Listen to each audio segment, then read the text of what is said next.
Hello दोस्तों, कैसे हैं आप लोग। मैं बादल फिर से एक बार आप सबके सामने मध्य प्रदेश सामान्य ज्ञान का एक और भाग आपके सामने लेकर आया हूँ, जिसमें आज हम पढ़ेंगे मध्य प्रदेश की प्रमुख नदियाँ। पिछले लेक्चर में पढ़े थे हमने मध्य प्रदेश के पर्वत पर्वत किस प्रकार थे, किस भाग में, किस विभाजन में हमने बांटे थे। तो 5 प्रकार से हमने पर्वत पढ़े थे।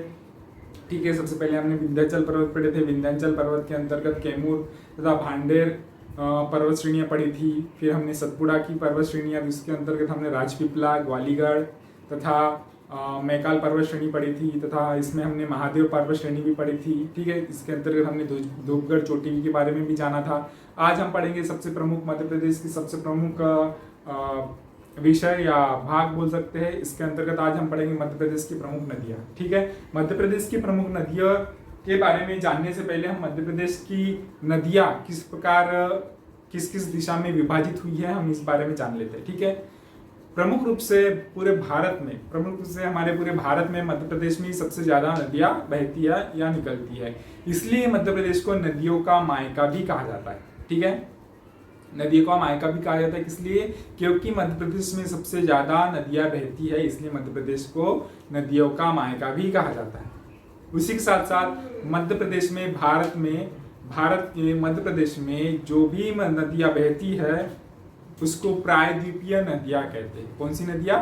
प्रायद्वीपीय नदियां कहते हैं। ठीक है, उसी के साथ साथ जो हमने कल विंध्याचल पर्वत पढ़े थे, तो विंध्याचल पर्वत में के बारे में मैंने बताया था कि यह पर्वत नर्मदा अपवाह तंत्र तथा गंगा यमुना अपवाह तंत्र के बीच में जल विभाजक का कार्य करता है। इसी तरह ये जो विंध्याचल पर्वत है वो उत्तरी मैदान की मैदानी इलाकों की बहने वाली नदियां जैसे गंगा यमुना प्रमुख रूप से, तथा उसी की तरह प्रायद्वीपीय नदियां नर्मदा ताप्ती तथा गोदावरी कृष्णा कावेरी के बीच में यह जल विभाजक का रूप में कार्य करता है। ठीक है, उसी के साथ साथ जब हम पढ़ते हैं कि मध्य प्रदेश के विभिन्न दिशाओं में किस किस दिशा में कौन कौन सी नदियां बहती है, इस हम दिशा के बारे में जान लेते हैं। ठीक है, सबसे पहले हम देखते हैं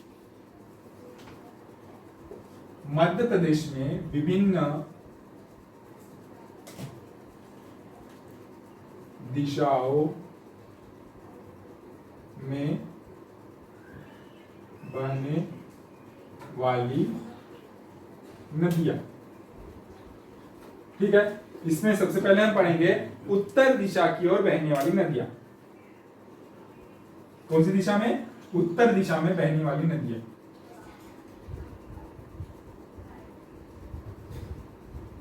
अब उत्तर दिशा में कौन कौन सी नदियां बहती है प्रमुख रूप से, ये हम जान लेते हैं।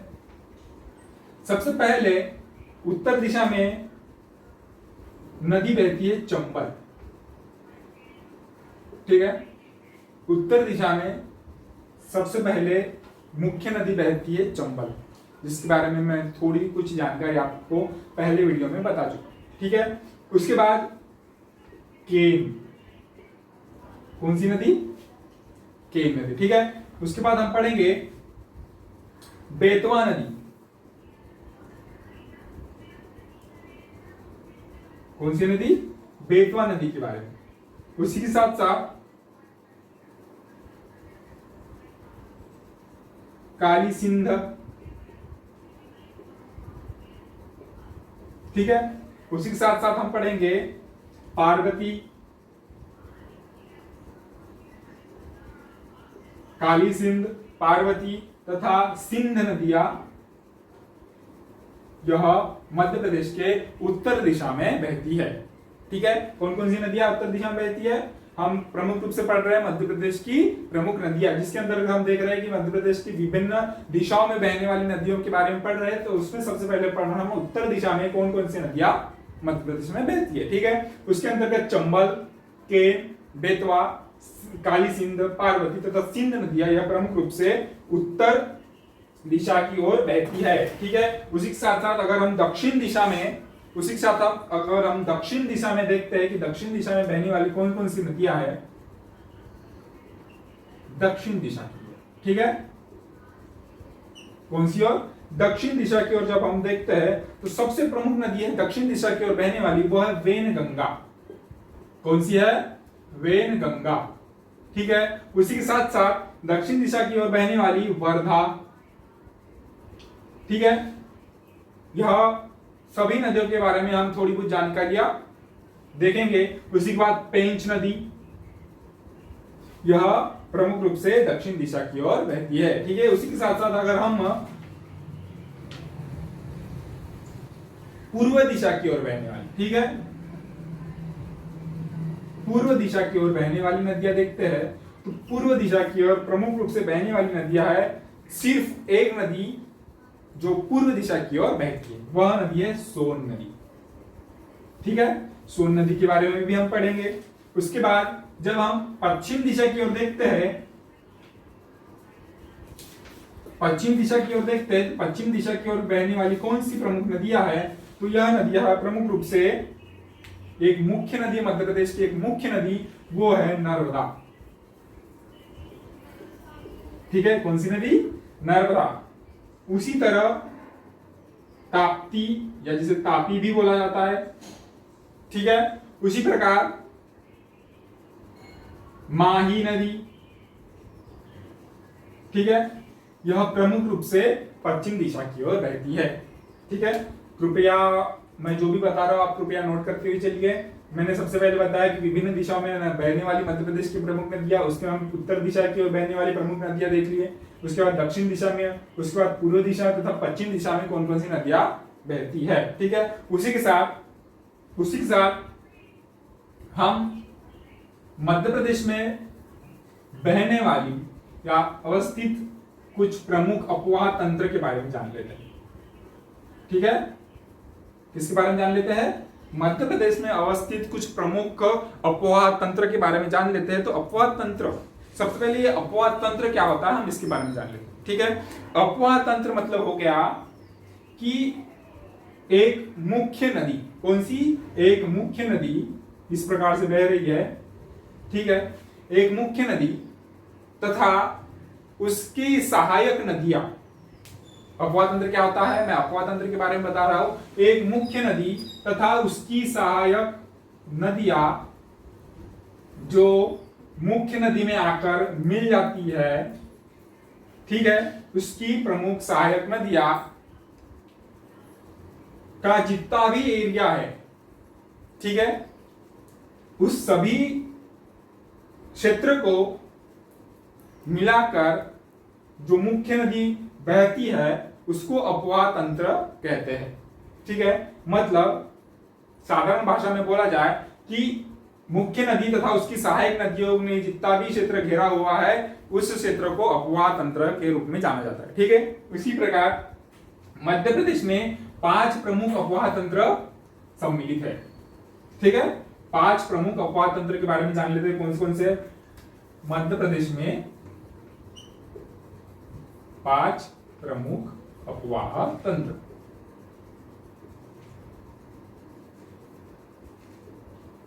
पांच प्रमुख अपवाह तंत्र, ठीक है। सबसे पहले मध्य प्रदेश में एक प्रमुख अपवाह तंत्र है, वह है गंगा अपवाह तंत्र। गंगा अपवाह तंत्र। अब आप बोलोगे कि गंगा नदी तो हमारे मध्य प्रदेश में नहीं बहती, पर फिर भी आप गंगा अपवाह तंत्र क्यों पढ़ा रहे? क्योंकि जैसे कि मैंने बोला कि अपवाह तंत्र वो होता है कि एक मुख्य नदी तथा उसकी सहायक नदियों में जो एरिया, जो क्षेत्र विस्तारित होती है, मतलब उस एरिया का पानी वो मुख्य नदी में बहाकर ले जाती है, उसी को हम अपवाह तंत्र कहते थे। उसी तरह जैसे गंगा नदी उत्तर प्रदेश में बहती है, परंतु उसकी सहायक नदियां मध्य प्रदेश में निकलकर मध्य प्रदेश में बहती हुई गंगा में मिलती है, ठीक है। इसलिए हम गंगा अपवाह तंत्र के बारे में मुख्य रूप से पढ़ेंगे। उसी के साथ साथ अगला हम नर्मदा अपवाह तंत्र के बारे में भी पढ़ेंगे, क्योंकि जैसे महाभारत की प्रमुख नदी गंगा है, उसी तरह मध्य प्रदेश की प्रमुख नदी नर्मदा भी है। इसलिए नर्मदा के बारे में, नर्मदा अपवाह तंत्र के बारे में जानकारी रखना हमें अति आवश्यक है, ठीक है। उसी के साथ साथ हम उसी तरह नर्मदा की तरह समानांतर बहने वाली तापी नदी, या ताप्ती नदी अपवाह तंत्र के बारे में भी जानेंगे। मतलब अपवाह तंत्र मतलब एक मुख्य नदी तथा उसकी सहायक नदियों के बारे में मिलकर वो जो प्रमुख रूप से विस्तारित होती है उसी को हम अपवाह तंत्र के बारे में जानेंगे। ठीक है, उसी के बाद नंबर 4 में हम पढ़ेंगे गोदावरी अपवाह तंत्र। कौन सी पढ़ेंगे? गोदावरी अपवाह तंत्र। जैसे मैंने बताया गंगा नदी भी हमारे मध्य प्रदेश में नहीं बहती, उसी तरह गोदावरी नदी भी हमारे मध्य प्रदेश में नहीं बहती। तत्पश्चात जो गंगा नदी की सहायक नदियां हैं, जैसे वेन गंगा हो गई, जैसे वर्धा हो गई, ठीक है, जैसे पेंच नदियां, वह सहायक नदियां गोदावरी में आकर मिल जाती है। इसीलिए हम गोदावरी अपवाह तंत्र के बारे में भी प्रमुख रूप से पढ़ेंगे। ठीक है, उसी के साथ साथ जैसे 5 प्रमुख अपवाह तंत्र है, तो पांचवा अपवाह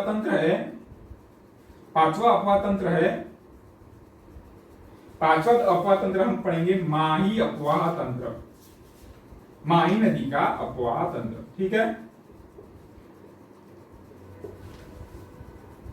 ठीक है, इस प्रकार 5 प्रमुख रूप से हम 5 प्रमुख अपवाह तंत्र के बारे में जाने। तो सबसे पहले हम गंगा अपवाह तंत्र के बारे में जान लेते हैं कि गंगा अपवाह तंत्र क्या होता है। ठीक है, जो भी मैंने आपको बताया कृपया आप अपने बुक्स में नोट करते हुए चलिए। ठीक है, तो सबसे प्रमुख रूप से हम पढ़ेंगे गंगा अपवाह तंत्र। कौन सा पढ़ेंगे? गंगा अपवाह तंत्र। ठीक है, गंगा अपवाह तंत्र के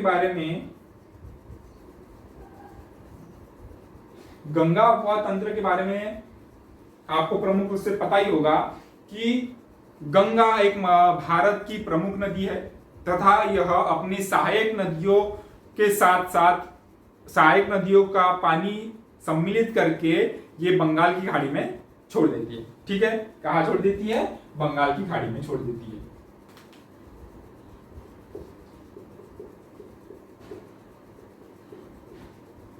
बंगाल की खाड़ी में अपना मुहाना बनाती है।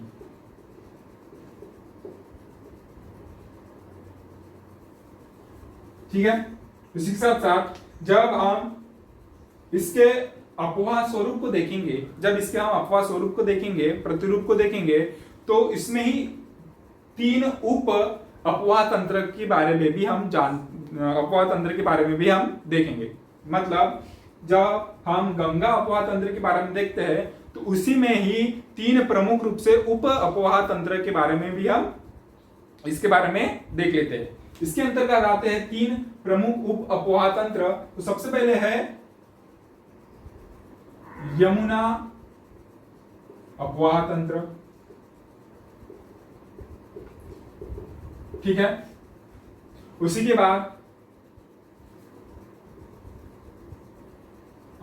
टोन्स अपवाह तंत्र। जो टोन्स नदी मध्य प्रदेश की है वो भी बहते हुए कहाँ मिलती है? गंगा में मिलती है। इसलिए हम टोन्स अपवाह तंत्र भी इसके उप अपवाह क्षेत्र के रूप में आते हैं जो मध्य प्रदेश में बहते हैं। उसी के साथ साथ सोन अपवाह तंत्र।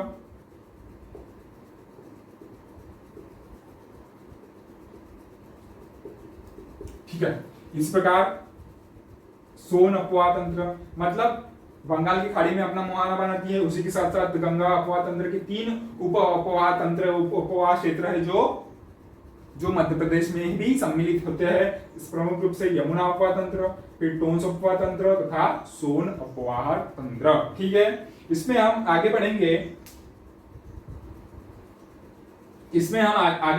कि यमुना अपवाह तंत्र में इसमें जो गंगा अपवाह तंत्र का उप अपवाह तंत्र है, इसके अंतर्गत जो मध्य प्रदेश में बहकर यमुना में मिलने वाली जो सहायक नदियां है वो मध्य प्रदेश में आकर यमुना में मिल जाती है। ठीक है, उसी के साथ साथ हम देखेंगे कि वो कौन कौन सी प्रमुख नदियां, जैसे चंबल। कौन सी नदी? चंबल नदी, जो डायरेक्ट गंगा में न मिलते हुए यमुना में मिलती है और फिर यमुना प्रयागराज में गंगा में मिल जाती है। ठीक है, इसी के साथ साथ चंबल के साथ साथ मध्य प्रदेश में बहने वाली है केन, जो यमुना में मिलती है। धसान, जो यमुना में मिलती है। उसी के साथ साथ बेतवा, वो अभी यमुना में मिलती है। ठीक है, उसी के साथ सिंध, पार्वती, ठीक है, सिंध, पार्वती तथा जामनी आदि प्रमुख रूप से नदियां यमुना नदी में मिलती है। ठीक है, ठीक है, इसीलिए हम यमुना अपवाह तंत्र के बारे में जान लेते हैं, जान रहे हैं, क्योंकि गंगा अपवाह तंत्र के अंतर्गत ही यमुना अपवाह तंत्र आता है। और यमुना की सहायक नदियां कौन सी है?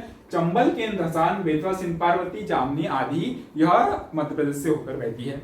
ठीक है, उसी के साथ साथ हम अगर गंगा अपवाह तंत्र के बारे में जाने तो गंगा अपवाह तंत्र के बारे में जाने तो यह अपवाह तंत्र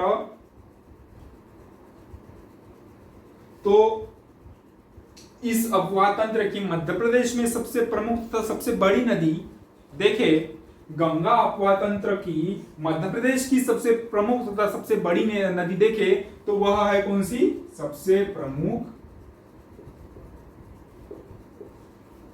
वह सबसे बड़ी नदी जो है वह है चंबल नदी। कौन सी नदी? चंबल नदी। गंगा अपवाह तंत्र की मध्य प्रदेश में बहने वाली सबसे प्रमुख और सबसे बड़ी नदी है वह है चंबल नदी। ठीक है, इसी के साथ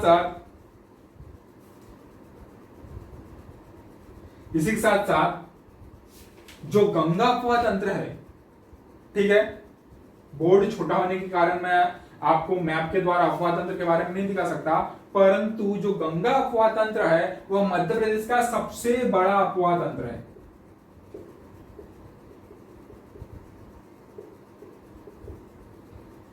सबसे बड़ा अपवाह तंत्र है कौन सा? गंगा अपवाह तंत्र, मध्य प्रदेश का सबसे बड़ा अपवाह तंत्र। ठीक है, यह प्रमुख रूप से जानकारी हो गई किसके बारे में? गंगा अपवाह तंत्र के बारे में।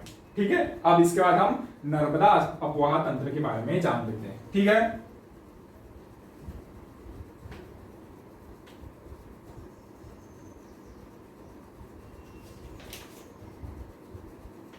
गंगा अपवाह तंत्र के बारे में जान लेते हैं। गंगा अपवाह तंत्र के बारे में जानकारी ले ली है, उसके बाद हम नर्मदा अपवाह तंत्र के बारे में जान लेते हैं। नर्मदा अपवाह तंत्र, ठीक है, नर्मदा अपवाह तंत्र मध्य प्रदेश का दूसरा सबसे बड़ा अपवाह तंत्र। पहला कौन सा है? गंगा अपवाह तंत्र, तथा उसी के साथ साथ दूसरा कौन सा है? नर्मदा अपवाह तंत्र। दूसरा सबसे बड़ा अपवाह तंत्र कहां का? मध्य प्रदेश का। ठीक है, उसी के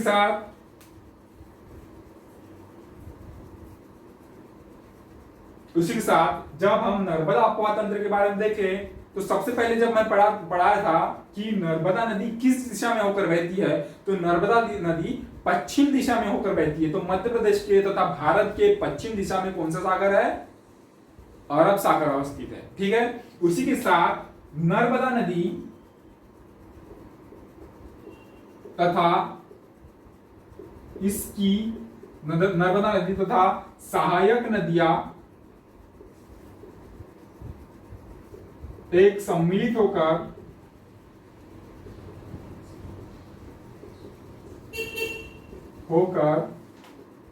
अरब सागर में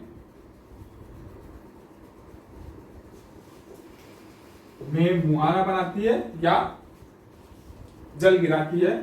ठीक है, अरब सागर में मिल जाती है। ठीक है, दैट्स क्लियर। उसी के बाद जब हम नर्मदा नदी के बारे में जानते हैं तो नर्मदा नदी देश की 5वीं सबसे बड़ी नदी है। कौन सी नदी? नर्मदा नदी जो है देश की 5वीं सबसे बड़ी नदी, 5वीं सबसे बड़ी नदी है। उसी के साथ प्रायद्वीपीय भारत की, उसी के साथ प्रायद्वीपीय भारत की, प्रायद्वीपीय भारत की, प्रायद्वीपीय भारत क्या होता है? जब सर आपको भारत का भूगोल पढ़ाएंगे तो प्रायद्वीपीय भारत के बारे में भी जानकारी दे देंगे, ठीक है।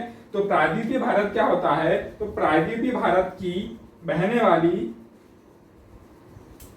तीसरी सबसे, प्रायद्वीपीय भारत की बहने वाली तीसरी सबसे बड़ी नदी। उसी के साथ पश्चिम दिशा में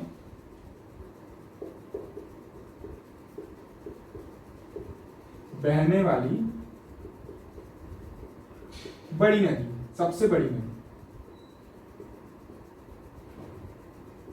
ठीक, क्लियर हो पा रहा है? पश्चिम दिशा में बहने वाली सबसे बड़ी नदी है तथा इसी के साथ प्रायद्वीपीय भारत की तीसरी सबसे बड़ी नदी है। तो पहली कौन सी है? पहली गोदावरी, कृष्णा तथा उसके बाद नर्मदा, तीसरी सबसे बड़ी नदी, ठीक है। उसी के साथ देश की पांचवी सबसे बड़ी नदी है, ठीक है। और मैंने बताया कि नर्मदा नदी अपनी सहायक नदी के साथ मिलकर सम्मिलित होकर कहां अपना मुहाना बनाती है, कहां अपना जल गिराती है, कहां मिल जाती है? अरब सागर में मिल जाती है, ठीक है, ठीक है, क्लियर हो पा रहा है? अब वो किस स्थान पर मिलती है, यह हम नर्मदा नदी के बारे में जब जानेंगे तब मैं आपको बता दूंगा, ठीक है। इसी के साथ जब नर्मदा नदी के बारे में जानने की और कोशिश करें तो नर्मदा नदी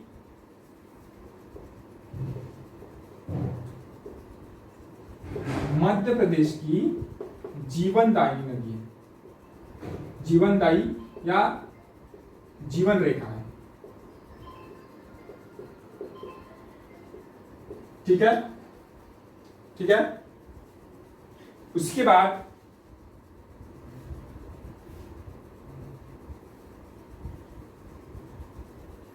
इसी के साथ जब हम नर्मदा नदी देखें तो नर्मदा नदी यह मध्य प्रदेश के बीचों बीच से समानांतर होकर बहती है, ठीक है।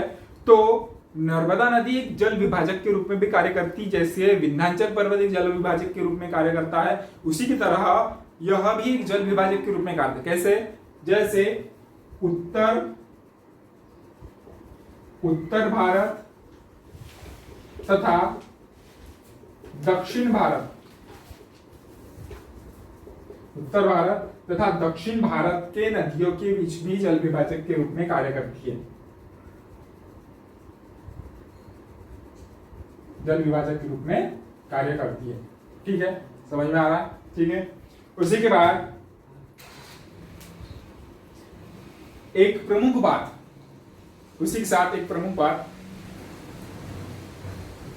बात जो नर्मदा नदी है, जो नर्मदा नदी मैंने आपको अपवाह तंत्र के बारे में बता रहा, उसी तरह नर्मदा नदी का अपवाह स्वरूप या अपवाह प्रतिरूप किस प्रकार है?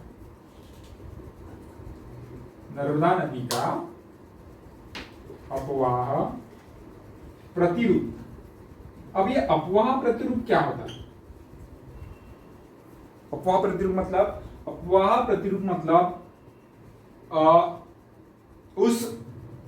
उस नदी का अपवाह तंत्र का आकार किस प्रकार से है, पंजाकार है या वृक्षाभ है, ठीक है, उसको ही हम क्या कहेंगे? अपवाह प्रतिरूप कहेंगे। जिस प्रकार नर्मदा नदी का अपवाह प्रतिरूप है वृक्षाभ आकार का, वृक्षाभ मतलब एक वृक्ष की तरह यह बहती हुई प्रतीत होती है। मतलब कैसे? समझ लो ये नर्मदा नदी यहां से होकर ऐसे ऐसे ऐसे ऐसे आ रही है, ठीक है, तो इसकी जो सहायक नदियां वो इस प्रकार है,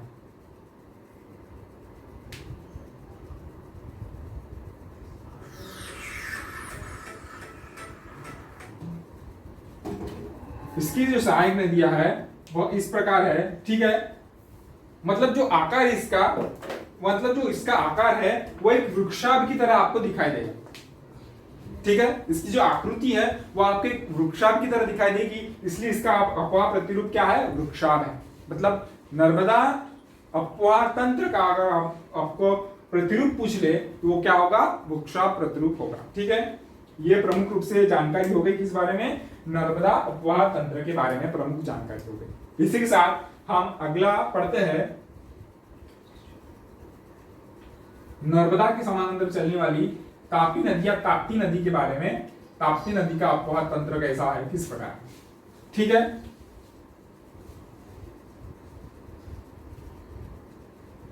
तो ताप्ती नदी का अपवाह तंत्र,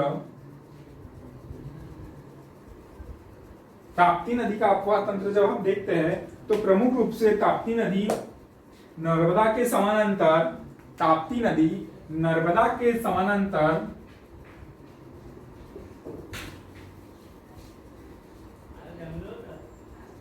नर्मदा के समानांतर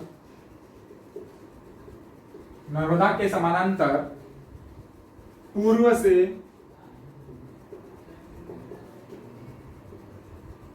पश्चिम दिशा में बहते हुए यह भी पूर्व से पश्चिम दिशा में बहते हुए यह हुए अरब सागर में मिल जाती। यह भी नर्मदा नदी के समानांतर ही बहती है तथा नर्मदा नदी की तरह पूर्व से पश्चिम दिशा में बहती है तथा नर्मदा की तरह अरब सागर में अपना जल गिराती है। ठीक है, तो ये हो पा रहा है। उसी के साथ इसी के साथ जब हम तापी नदी उसके सहायक नदी के बारे में जाने, ठीक है, उसके सहायक नदी के बारे में जाने तो इसकी सहायक नदियां है प्रमुख रूप से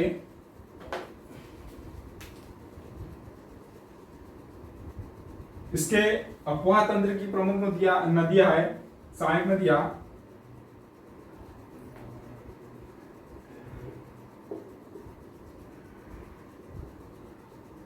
सहायक नदियां है पूर्णा, कौन सी नदी, पूर्णा। ठीक है, उसी के साथ कनेर, ठीक, उसी के साथ अमूरामुख,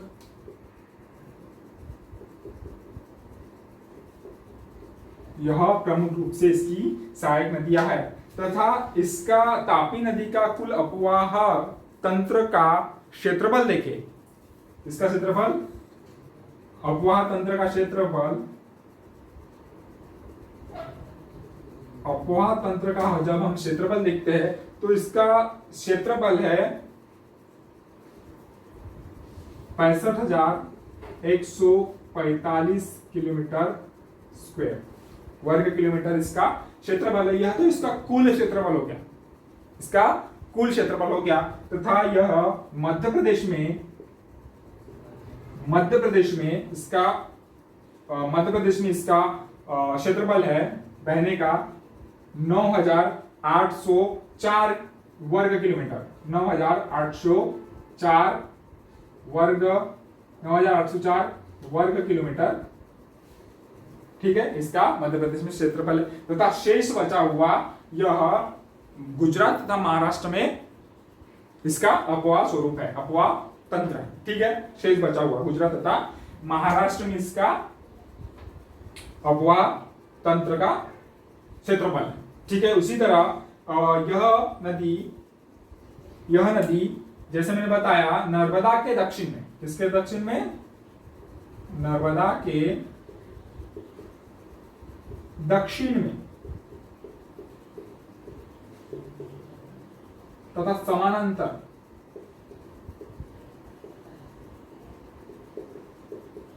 होकर बहती है। ठीक है, ठीक है, क्लियर हो पा रहा है। ये हो गया प्रमुख रूप से तापी या ताप्ती अपवाह तंत्र के बारे में कुछ प्रमुख जानकारी। इसी के साथ जब हम आगे गोदावरी अपवाह तंत्र के बारे में बात करते हैं, कौन सा अपवाह तंत्र, गोदावरी अपवाह तंत्र। गोदावरी अपवाद तंत्र के बारे में प्रमुख रूप से जानकारी।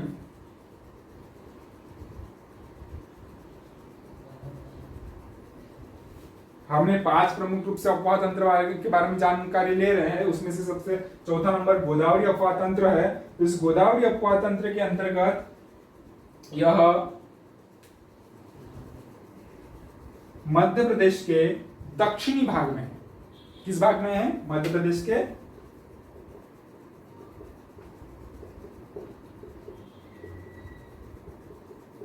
दक्षिणी भाग में, मध्य प्रदेश के दक्षिणी भाग में अपवाद तंत्र का क्षेत्रफल मध्य प्रदेश में अवस्थित है।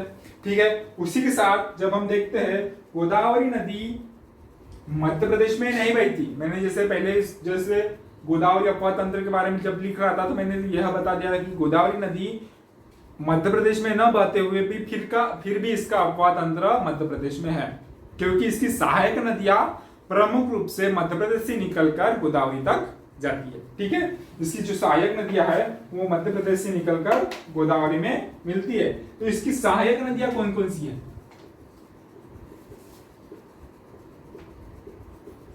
इसकी सहायक नदियां, प्रमुख सहायक नदियां कौन कौन सी है ये जान लेते हैं। इसकी प्रमुख सहायक नदियां है वेनगंगा, वेनगंगा इसकी सहायक नदी है। उसी के साथ वर्धा इसकी सहायक नदी है, इसी के साथ पेंच इसकी सहायक नदी है। ठीक है, यह गोदावरी अपवाद तंत्र के इसकी सहायक नदियां है। ठीक है, यह हो गया प्रमुख रूप से गोदावरी अपवाद तंत्र के बारे में। ठीक है, अब हम माही अपवाद तंत्र के बारे में जान लेते हैं। माही अपवाद तंत्र किस प्रकार से मध्य प्रदेश में अवस्थित है। माही अपवाद तंत्र या माही नदी यह मध्य प्रदेश के पश्चिम दिशा में बहती है। ठीक है,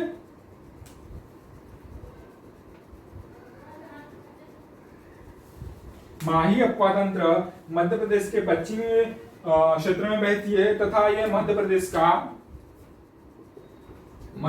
का सबसे छोटा अपवाह तंत्र है। कौन सा है? मध्य प्रदेश का सबसे छोटा अपवाह तंत्र है। इसी के साथ साथ माही नदी इस अपवाह तंत्र की एक मुख्य या प्रमुख नदी है। माही नदी इस अपवाह तंत्र की मुख्य नदी है।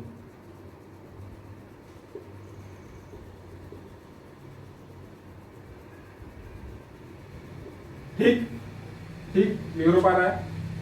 अगर हम इस अपवाह तंत्र का कुल क्षेत्रफल देखें, अगर हम माही नदी के अपवाह तंत्र का कुल क्षेत्रफल देखें तो इसका कुल क्षेत्रफल है 38,699। कुल क्षेत्रफल है 38,699 किलोमीटर स्क्वायर। ठीक है, तथा मध्य प्रदेश में इसकी कुल अपवाह स्वरूप है, अपवाह तंत्र है। मध्य प्रदेश में की बात की जाए तो मध्य प्रदेश में कुल अपवाह स्वरूप है इसका 7,188 वर्ग किलोमीटर इसका क्षेत्रफल मध्य प्रदेश में अवस्थित है। ठीक है, यह प्रमुख रूप से जानकारी हो गई अपवाह तंत्र के बारे में। ठीक है, और मुख्य बात यह देखी जाए तो प्रायद्वीपीय भारत की यह तीसरी नदी है। प्रायद्वीपीय भारत की तीसरी नदी है जो मध्य प्रदेश के या भारत के पश्चिमी दिशा में होकर बहती है। सबसे पहले मैंने बता दिया नर्मदा पश्चिम दिशा में होकर बहती है। उसी के साथ तापी नदी जो पश्चिम दिशा की ओर होकर बहती है। उसी तरह माही नदी भी यह प्रमुख रूप से पश्चिम दिशा की ओर, मध्य प्रदेश या भारत की पश्चिम दिशा की ओर बहती है। ठीक है, अब हम प्रमुख नदियों के बारे में जान लेते हैं कि मध्य प्रदेश की प्रमुख नदी कौन सी है, कौन कौन सी नदियां मध्य प्रदेश में प्रमुख रूप से बहती है। ये तो हमने पढ़ लिया अपवाह तंत्र के बारे में, और अपवाह तंत्र के बारे में अपवाह तंत्र क्या होता है यह मैं आपको बता चुका हूं। ठीक है, उसी के बाद हम प्रमुख रूप से पढ़ते हैं सबसे पहले मध्य प्रदेश की प्रमुख नदी नर्मदा नदी। इसके बारे में मध्य प्रदेश की प्रमुख नदी नर्मदा नदी के बारे में हम जान लेते हैं।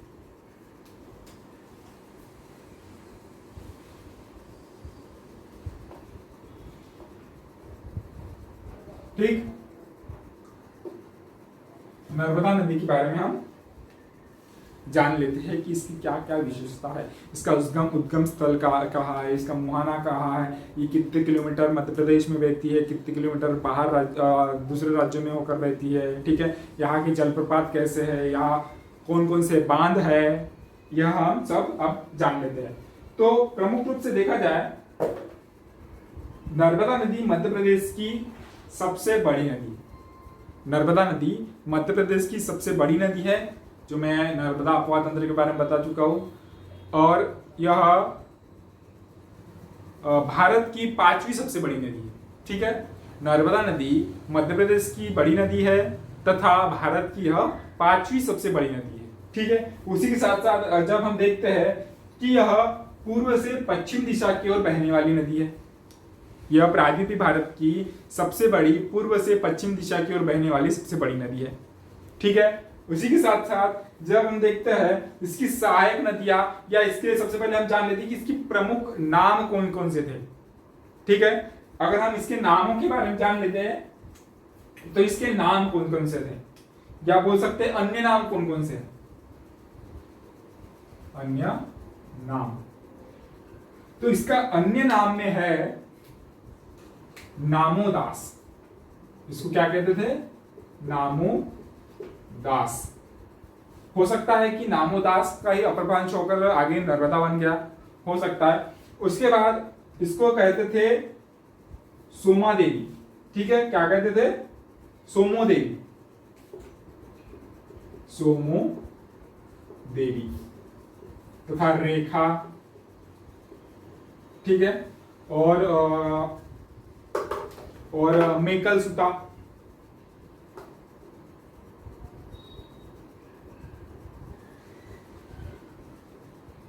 मेकल सुता यह इसलिए भी कहा जाता होगा क्योंकि यह मेकल पर्वत श्रेणी से होकर निकलती है, इसलिए इसको मेकल सुता भी कहा जाता है। ठीक है, इसके बाद यह मध्य प्रदेश तथा गुजरात, मध्य प्रदेश तथा गुजरात की जीवन रेखा है। ठीक है, मध्य प्रदेश तथा गुजरात की यह जीवन रेखा है। उसी के साथ साथ जब हम इसके उद्गम की बात करें, जब हम इसके उद्गम की बात करें तो इसका उद्गम प्रमुख रूप से अमरकंटक चोटी से,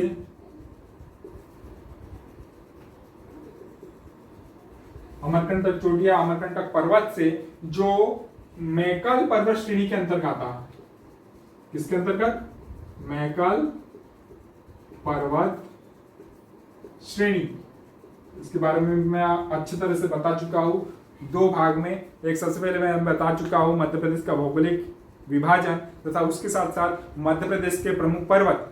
तो हम वहां मैकल पर्वत श्रेणी के बारे में अच्छी तरह से जान गए। उसी के अंदर कौन सा आता है, अमरकंटक चोटी, जिसके अंतर्गत अमरकंटक चोटी से नर्मदा नदी का उद्गम हुआ है। और यह अमरकंटक चोटी या मैकल पर्वत श्रेणी किस जिले के अंतर्गत आती है, तो यह अनूपपुर जिले के अंतर्गत आती है। किस जिले में आता है, अनूपपुर जिले से अमरकंटक चोटी से नर्मदा नदी का उद्गम स्थल है। ठीक है, इसी के साथ जब हम बात करें तो नर्मदा नदी विंध्याचल पर्वत श्रेणी तथा सतपुड़ा पर्वत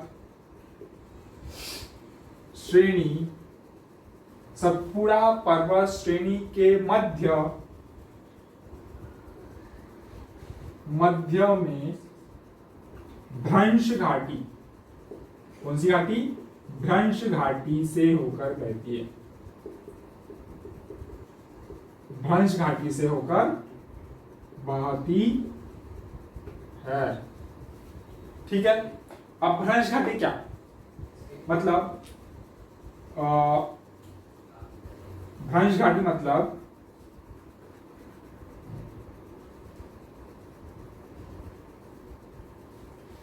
समझ लो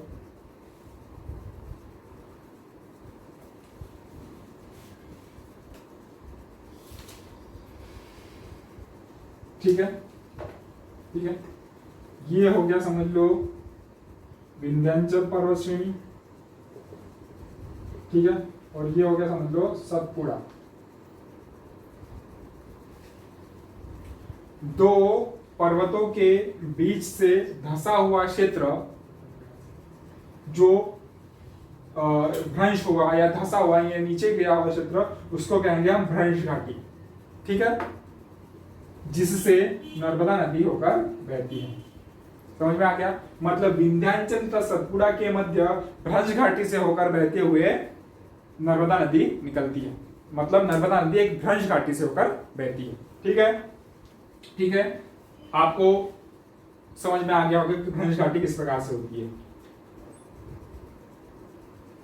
इसी के साथ जब हम आगे नर्मदा नदी की बात करें तो नर्मदा नदी की लंबाई, नर्मदा नदी की लंबाई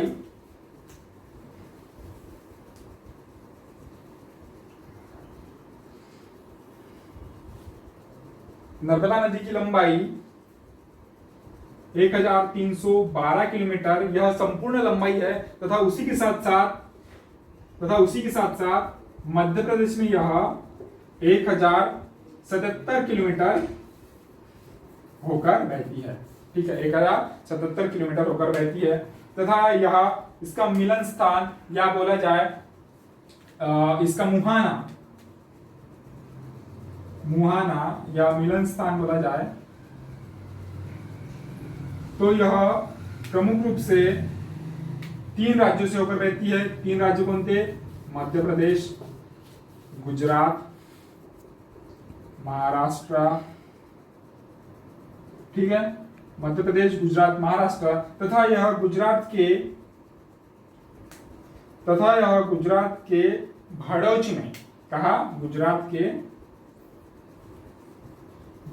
के भड़ोच में खंबात की खाड़ी में अपना जल गिराती है। ठीक है, खंबात की खाड़ी में अपना जल गिराती है। तथा इसी के साथ साथ यह नर्मदा नदी एक एस्चुरी का निर्माण करती है। काय का? एस्चुरी का निर्माण करती है, ना कि डेल्टा का। एस्चुरी मतलब क्या होता है? एस्चुरी मतलब होता है, बोर्ड में कमतरता होने की वजह से ये पॉइंट भी आप नीचे लिख लेना कि नर्मदा नदी एस्चुरी का निर्माण करती है और ना कि डेल्टा का निर्माण करती है। एस्चुरी मतलब होता है कि ऐसी नदियां जो सीधे रूप से बहते हुए आकर एक तीव्र ढलान से बहते हुए आकर वो समुद्र में मिल जाती है। ठीक है, उसको हम एस्चुरी करते हैं। तथा डेल्टा वह होती है कि एक लंबे अंतराल यानी लंबे दूरी तय करते हुए जब नदी बहते हुए आती है, वो जब अपने मुहाने स्थान तक आती है तो धीरे धीरे उसकी गति क्या हो जाती है? धीमी हो जाती है, जिसकी वजह से वो अपना जो प्रवाह है वो कई धाराओं में बटा लेती है, कई धाराओं में बढ़ जाती है। तो उसको वो और धारा में बढ़कर वो समुद्र में मिल जाती है, उसको हम डेल्टा कहते हैं। ठीक है, डेल्टा हो गया, इस प्रकार से डेल्टा होता है। यह प्रमुख नदी, तो ये प्रमुख धारा है जो समुद्र में मिल जाती है। ठीक है, इस प्रकार से यह हो गया डेल्टा। और एस्चुरी वो होती है जो डायरेक्ट आकर समुद्र में मिल जाती है, उसको एस्चुरी कहते हैं। तो नर्मदा नदी एस्चुरी का निर्माण करती है। ठीक है, इसी के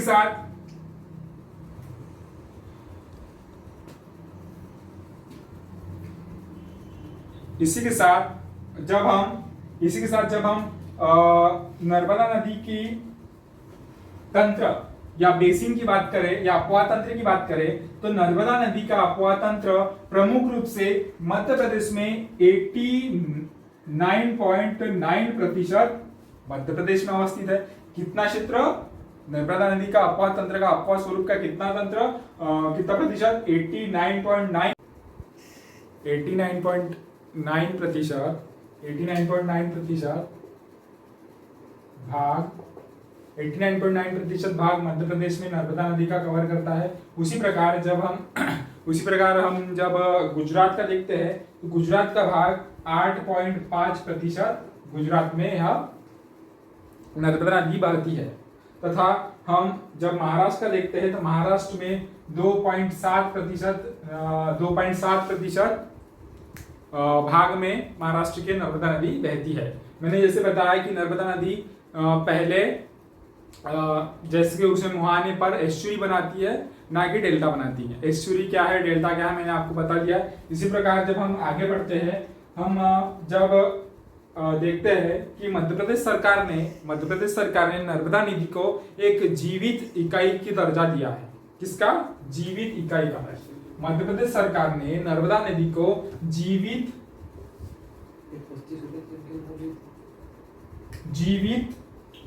इकाई का दर्जा दिया है। जीवित इकाई का दर्जा,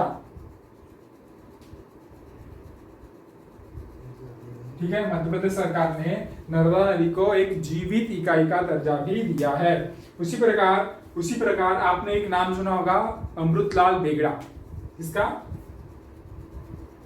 अमृतलाल बेगड़ा। क्या नाम है? अमृतलाल बेगड़ा को नर्मदा पुरुष के नाम से भी जाना जाता है। किससे? नर्मदा पुरुष के नाम से भी जाना जाता है। ठीक है, क्लियर हो पा रहा है? यहां तक ये महत्वपूर्ण जानकारी पढ़ ली। अब हम पढ़ते हैं नर्मदा नदी की सहायक नदियां। क्या पढ़ते हैं? नर्मदा नदी की सहायक नदियां। ठीक है, नर्मदा नदी की सहायक नदियां किस प्रकार है?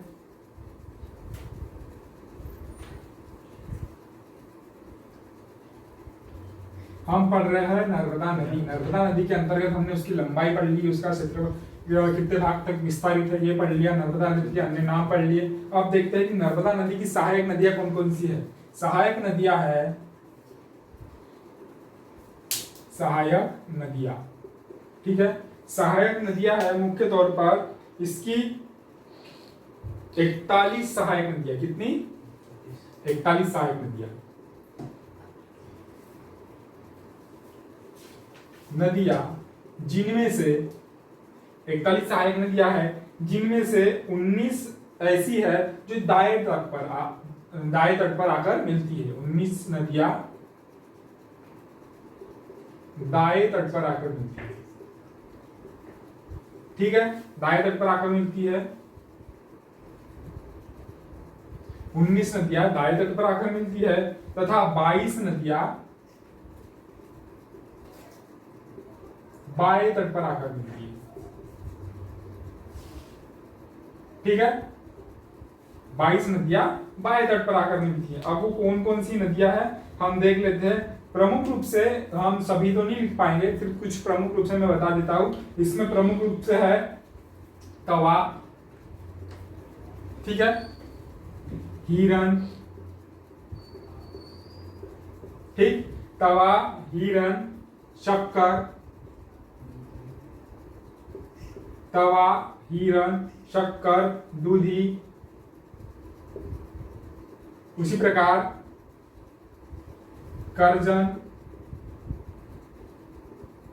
ठीक है, उसी प्रकार शेर, ठीक है, मान आदि। ठीक है, आदि यह प्रमुख नदियां नर्मदा नदी की सहायक नदियां हैं। ठीक है, उसी प्रकार हम जब देखते हैं ये तो होगी इसकी सहायक नदियां, प्रमुख रूप से सहायक नदियां। बाकी छोटी छोटी सहायक नदियां तो बहुत है, जैसे टोटल मिला के 41 सहायक नदियां हैं। उसी प्रकार हम देखेंगे नर्मदा नदी पर निर्मित जल प्रपात। अब कौन कौन से जल प्रपात नर्मदा नदी पर बने हुए हैं? प्राकृतिक जल प्रपात नर्मदा नदी पर बने हुए, ठीक है।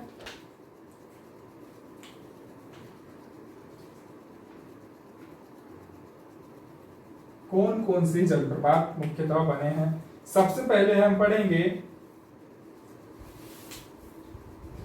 कपिल धारा तथा दुग्ध धारा। कौन सा? कपिल धारा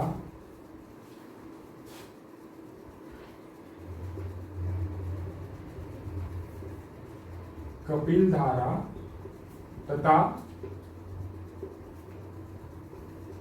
दुग्ध धारा जलप्रपात।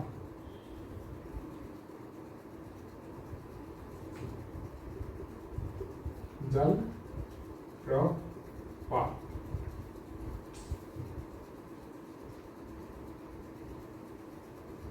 ठीक है।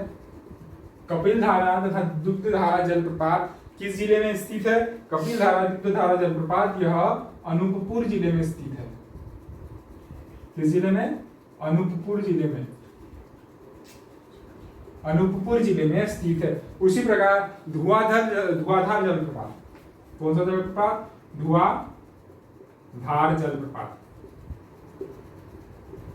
धुआधार जलप्रपात यह जबलपुर में स्थित है।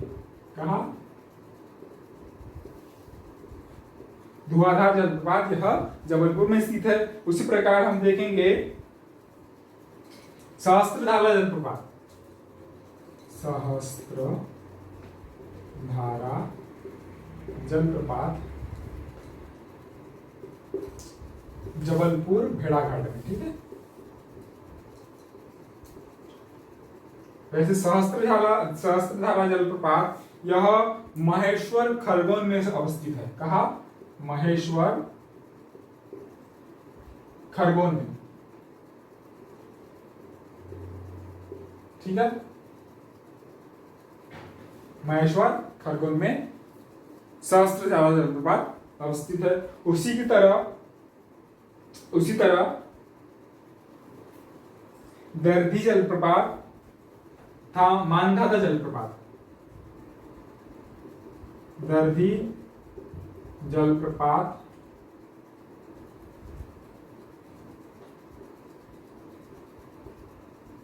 तथा मानधाता जलप्रपात यह ओमकारेश्वर में है,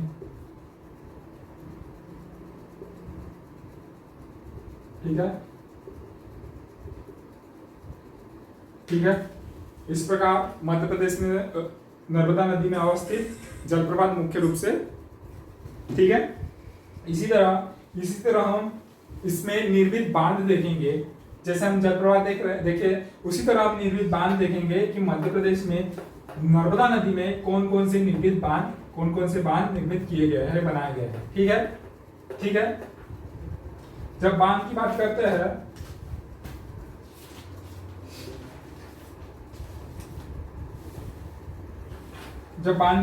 हैं तो मुख्य रूप से बांध है इंदिरा सरोवर। कौन सा बांध है? इंदिरा सरोवर। और यह कहां पर स्थित है? इंदिरा सरोवर यह खंडवा में स्थित है, ठीक है। ठीक है, खंडवा में स्थित है इंदिरा सरोवर। उसी की तरह सरदार सरोवर बांध, सरदार सरोवर बांध यह नवेगांव गुजरात में स्थित है। कहा? नवेगांव गुजरात में स्थित है।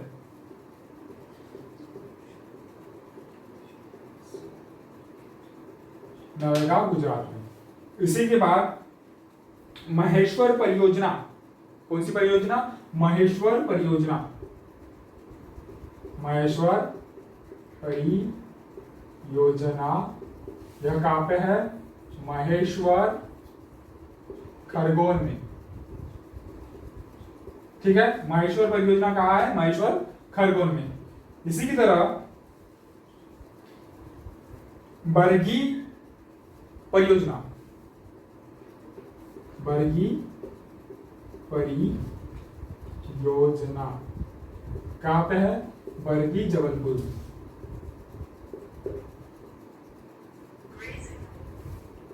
बरगी जबलपुर में, ठीक है। बरगी परियोजना कहां है? बरगी जबलपुर में। उसी के साथ ओमकारेश्वर,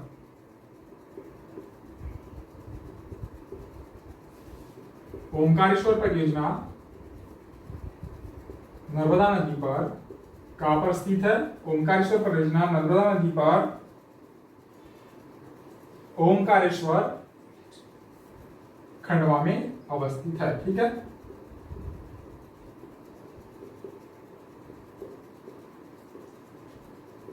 ओमकारेश्वर खंडवा में अवस्थित। ठीक है, ये हो गया प्रमुख रूप से कुछ नर्मदा नदी पर निर्मित बांध। ठीक है, इसी के साथ हम आगे पढ़ेंगे नर्मदा नदी के किनारे बसे प्रमुख शहर। ठीक है, नर्मदा नदी के किनारे बसे कुछ प्रमुख शहर के बारे में जान लेते हैं कि कौन कौन से शहर नर्मदा नदी के किनारे बसे हुए हैं।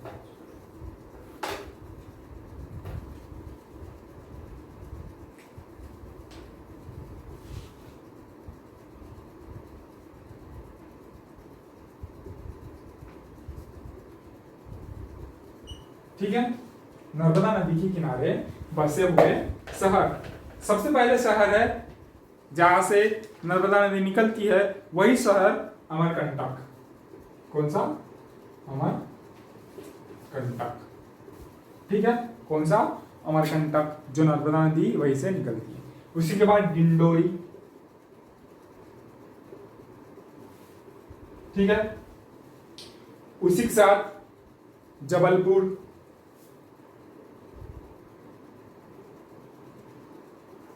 उसी के साथ नरसिंहपुर,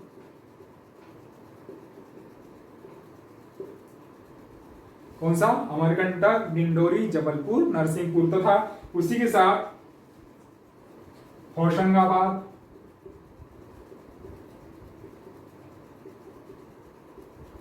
ठीक है,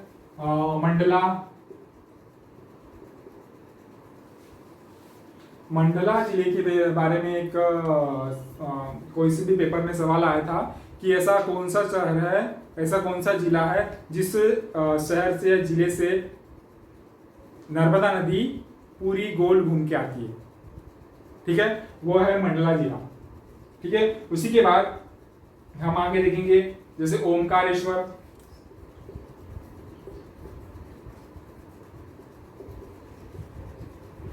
ओमकारेश्वर, महेश्वर, ओमकारेश्वर, महेश्वर, उसी के साथ बड़वानी,